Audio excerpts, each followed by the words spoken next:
Ang mga aralin sa video na ito ay una, ang ating talassalitaan, tala ng mga piling salita at kahulugan nito na ginamit sa akda. Ikalawa, basahin natin ang sanaysay na ang tunay na 10 utos ayon kay Apolinario Mabini. Ito ay tinipon ni Michael Charleston Shaw Briones Chua. Ikatlo, mahahalagang tanong pagsusuri ukol sa akda at gabay na sagot.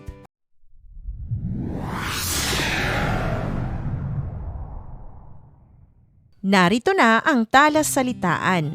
Alamin natin ang kahulugan ng mga piling salita na ginamit sa akda. Unang bilang, puri, dangal, moralidad at antas ng paggalang.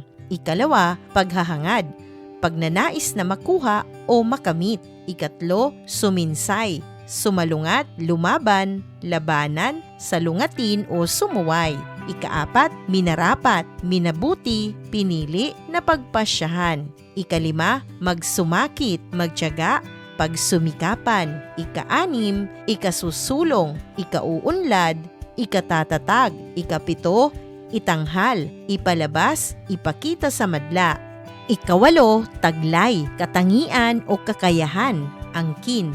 Ikasyam, lipulin, ubusin o walang itira. Ikasampo, pinagtangkaan, pinagbantaan. Ikalabing-isa, katungkulan, responsibilidad o papel na dapat gampanan ng isang tao sa kanyang propesyon. Ikalabindalawa, ibuwal, itumba, ibagsak. Ikalabintatlo, kapighatian, kalungkutan, pagdurusa. Ikalabing-apat, palaluin, higit na pagpapahalaga sa kapwa. Sa ating pagpapatuloy ng aralin, basahin natin at unawain ang akda na ang tunay na 10 utos ayon kay Apolinario Mabini. Ito ay tinipon ni Michael Charleston Shaw Briones Chua. Mayo ng taong 1878 nang sinulat ni Apolinario Mabini ang El Verdadero Decalogo o ang tunay na 10 utos. Ito ang kanyang habilin sa ating bayan. Una, ibigin mo ang Diyos at ang iyong puri nang lalo sa lahat ng bagay. Ang paghahangad ng puri ang siya lamang makapipigil sa iyo sa pagbubulaan at makapipigil na huwag kang suminsay sa daan ng katwiran at laging magtaglay ng kasipagan. Ikalawa, sambahin mo ang Diyos sa kaparaang lalong minarapat ng iyong bait at kalooban o konsensya.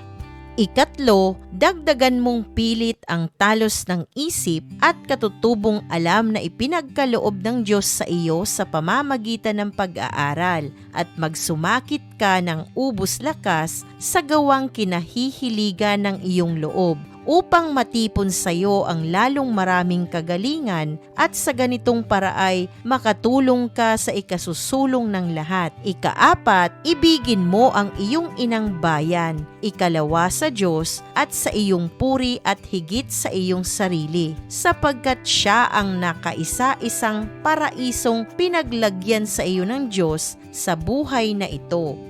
Ikalima, pagpilitan mo ang kalayaan ng iyong bayan bago ang iyong sarili, sapagkat kung malaya siya, ay lalaya rin ikaw at ang iyong kamag-anakan. Ikaanim, pagpilitan mo ang kasarinlan ng iyong bayan, sapagkat ikaw lamang ang tunay na makapagmamasakit sa kanyang ikasusulong at ikatatanghal. Ikapito, huwag mong kilalanin sa loob ng iyong bayan ang kapangyarihan ng sinumang tao na hindi inilagay ninyong magkakababayan. Ang taong ituro at ihalal ng mga konsensya ng sangkabayanan ang siya lamang makapagtataglay ng tunay na kapangyarihan. Ikawalo, ihanap mong pilit ang iyong bayan ng republika, yaon baga ang lahat na namamahala ay palagay ng bayan, at huwag isipin kailanman ang monarkiya, ang pagkakaroon baga ng hari, sapagkat ang hari ay walang binibigyan ng kamahalan kundi isa o ilang angkan lamang. Ikasyam, ibigin mo ang kapwa mo tao kaparis ng pag-ibig mo sa iyong sarili, sapagkat siya'y binigyan ng Diyos, at ikaw ay ganun din naman. Nang katungkulang tulungan ka at huwag niyang gawin sa iyo ang di niya ibig na gawin mo sa kanya. Ngunit kapag ang kapwa mo tao ay nagkukulang dito at pinagtatangkang lipulin ang iyong buhay at kalayaan at pag-aari, ay dapat mo namang ibuwal at lipulin siya. Ika-10, palalaluin ng kaunti sa loob mo ang iyong kababayan sa iyong kapwa-tao. Aariin mong palagi siya na parang isang katoto, kapatid kaya o kasama man lamang. Palibhasa'y iisa ang inyong kapalaran, iisa din ang inyong tuwa at kapighatian. Kung pakikinggan lang natin ang ating mga bayani, baka maging mas maunlad ang ating inang bayan.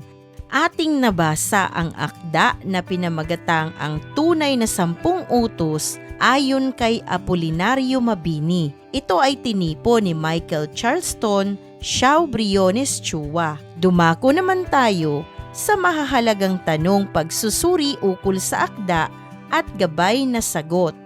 Unang tanong, matapos mong mabasa ang tunay na 10 utos ni Apolinario Mabini, alin sa mga utos ang sa palagay mo ay angkop pa rin sa kasalukuyan? Narito ang maaari mong maging gabay na sagot. Unang utos, sapagkat sinasaad nito na mahalin ang dangal at puri sa lahat ng bagay. Ang mga ito ay dapat pinapangalagaan ng kahit sino. Nakataya ang reputasyon mo rito. Ikalawang utos, akma pa rin sapagkat nakalahad na dapat nating kilalanin ang Diyos sa ating buhay at kung ano ang kanyang kalooban para sa atin.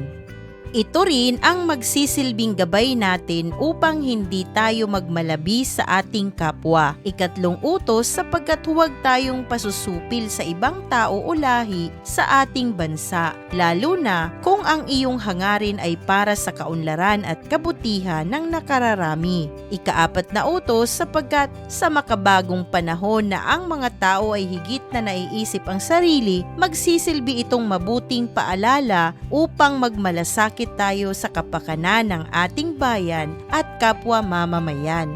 Ikalima at ika-6 na utos, sapagkat pareho itong tumutukoy sa kalayaan ng ating bayan na mahalaga para sa kaunlaran at kapayapaan. Ang ika-9 at ika-10 utos, sapagkat nagpapaalala ito na mahalin natin ang kapwa Pilipino katulad ng pag-ibig natin sa ating sarili. Kailangan natin ang bawat isa sa atin upang maisakatuparan ang mabuting hangarin natin para sa ating bansa.